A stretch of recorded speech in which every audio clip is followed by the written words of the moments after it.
clinical setting with our avatars, what you have the ability to do is have a condition presented with the avatar itself, which is what you're seeing here.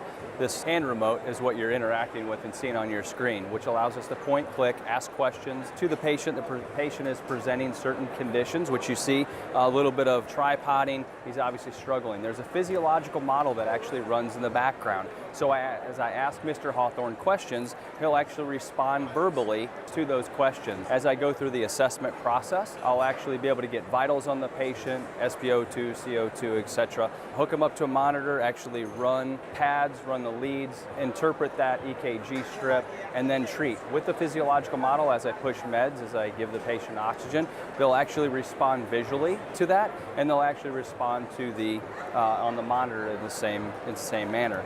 What we do with the patient from initial condition all the way through treating the patient on the back end, when the patient has been successfully treated and normalized, you'll get a congratulations, you've treated the patient successfully, and you can move on to the next case. So what we're trying to focus on is actually the decision-making process, not the actual skill of innovation, but know why you're innovating, know why you're actually starting that IV and why you're pushing that medication to that patient.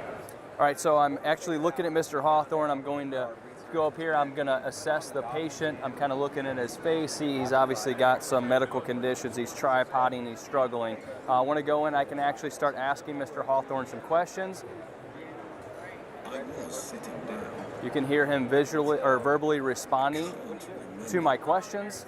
I want to go ahead and start my assessment with vitals, which you'll actually see start changing. You can see the BP cuff actually on Mr. Hawthorne's arm show up. BPs are struggling, so I'm going to go in, I'm going to hook him up to a monitor. My O2 is bad as well. I see I've got a rhythm that's starting, and we'll go back to that. So now I'm going to put Mr. Hawthorne on some O2.